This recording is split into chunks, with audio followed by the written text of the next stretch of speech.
Ассалаумағалейкум, құрметті оқырмандарым, құрметті менің авторынок Ақтау YouTube каналымның көрермендері.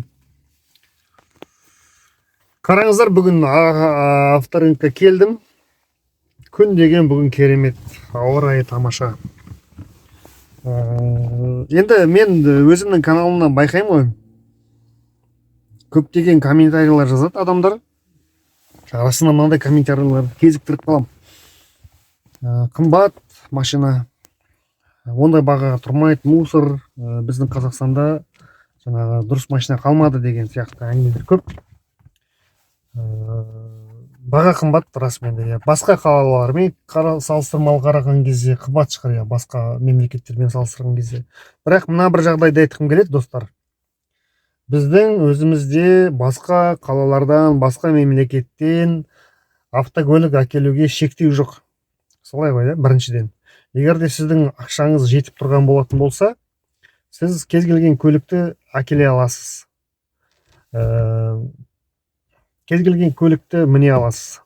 Сондықтан ол жағынан қарастыратын болсақ, біздің ол тұрғыдағы жағдайымыз өте жақсы. Екіншіден, енді көрпеңе қарап көсілейік, қазақ атамыз. Сондықтан егер де қымбат болса, басқа, енді менің ойымша автокөлік сізге понт ретінде немесе бір жаңағындай өзіңізді біреу үшін дәлелдеу үшін емес, бір шаруаларыңызды бітіруге, бала шағаңызды тасуға, сондай бір тұрмыс жағдайында пайдаланатын құрал деп есептеймін. Сондықтан көлікке мен біріншіден ол безопасность жағынан қараймын.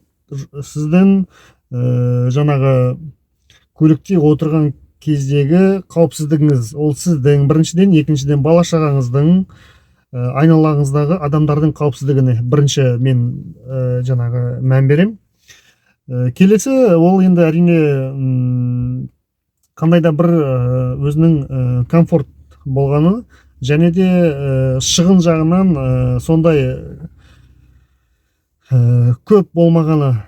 Ол енді мысалға налог жағынан алатын болсақ, жаңағы бензин көп жемейді деген сияқты, немесе сондай бір көп бұзыла бермейтін деген сияқты. Енді біз оны бұзыла бермейді деген кезде ол барлығы мына автокөлікті қалай тұтынамыз эксплуатацияға байланысты.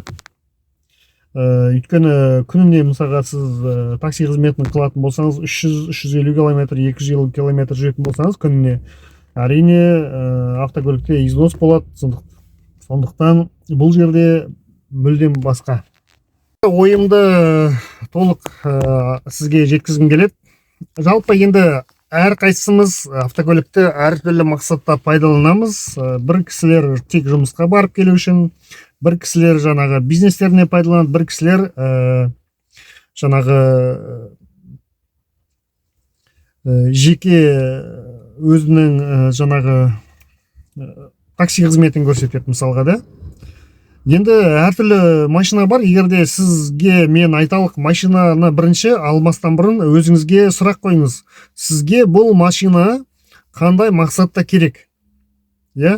Осы мақсатты айқындап алғаннан кейін сіз өзіңізге параметріңізге сай автокөлік іздей бастайсыз.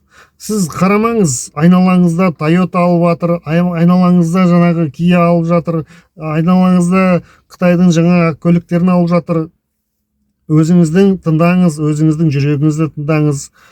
Мысалға, біздің енді көп отзывтар жоқ, бірақ мына орыс көршілердің сайтында Drive деген жаңағы сайт бар, соған кірсеңіз бүкіл машинаға әр қандай жүргізуші өзінің отзывтарын қалдырған. Мысалға, мына машина осыншама осылай жүреді, мына жерде мынандай жері бұзылады деп. Бір нәрсені ескере кетейін, ескі автокөлік алған кезде оның жүрілген, ескі деген кезде жүрілген автокөлік алған кезде оның жыл сайын өзінің болатын изностары болады. Сондықтан оны да сіз өзіңіз есепке алуыңыз керек. Бірақ бір жағдайды айтайын. Мысалға,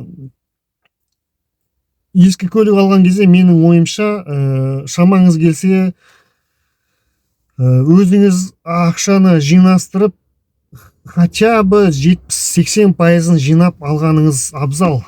Өйткені ескі көлікті сіз мысалға кемі 4 миллион 5 миллион тұрады десек, оның үстіне тағы да 4-5 миллион қосатын болсаңыз 10 миллионға ол автокөлік тұрмайды. Және де ескі көлік болғандықтан ай сайын бір салып тұратын өзінің жаңағы шығындары болады, расходник дейді, сондайлары болады. Соның бәрін есепке алу керек. Енді мен сіздерге бұл жерде толықтай ақыл үйреткім келіп тұрған жоқ. Әркім өзі ақылы жетеді. Жалпы айтайын дегенім, бізде автокөлік қымбат, бірақ автокөлікті Аллаға шүкір келіп жатыр. Сырттан да келіп жатыр, ішімізде де бір енді жақсы көліктер бар шығар.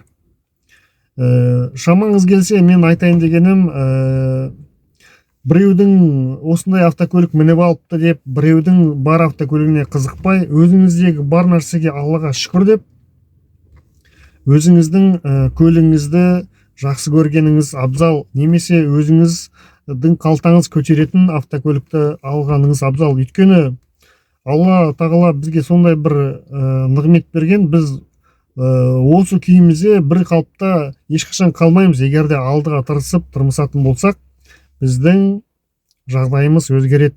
Сол жағдайыңыз өзгергеніне байланысты ақшаңыз егер көбейіп жатса, табысыңыз көбейіп жатса, одан да жақсы автокөліктерді аласыз, Алла қаласа. Бірақ оған асықпаңыздар, әсіресе жастарға айтқым келеді.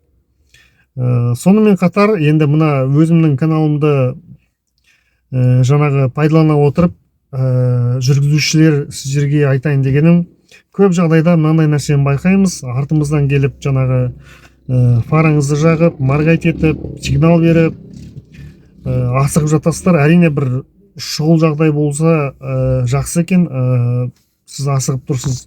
Онда ал енді еріккеннің ермегі болып сондай жасайтын болсаңыздар, бұл қаланың ішінде әсіресе әбестік деп ойлаймын. Сондықтан барлығымыз заң демей қояйын, енді заңға да біріншіден, екіншіден мына автокөлік айдап жүрген басқа да адамдарды, олардың қандай көлік мініп жүргеніне қарамастан, бір-бірімізді сыйлап, бір-бірімізді жаңағы алдымызды кеспей сыйласыңды болайық. Өйткені біз біріншіден мұсылман елміз, мұсылман ел болғандықтан бізде мұсылманшылығымыз сол біреуге зиянымызды тигізбеу. Көп жағдайда мен әрине енді бір жерде артып кетсем тағы да сұрайын. Қараңыз, басқа ұлттардың біздің осындай қос-қостап жолды кесіп жатқан шыны керек мен әлі байқаған емеспін. Ол енді өзіміздің қазекеңдерден шығады. Әрине өз жерімізде жүрміз, еркелейміз, бірақ енді әр нәрсенің өзінің бір шегі болады деп ойлаймын. Сондықтан осыны мен сіздерге өз каналымды пайдалана отырып, өз ойымды айтып отырмын. Егер де дұрыс деп санайтын болсаңыз, комментарияға дұрыс деп жазып кетіңіз. Дұрыс емес десеңіз де, дұрыс емес деп жазып кетіңіз.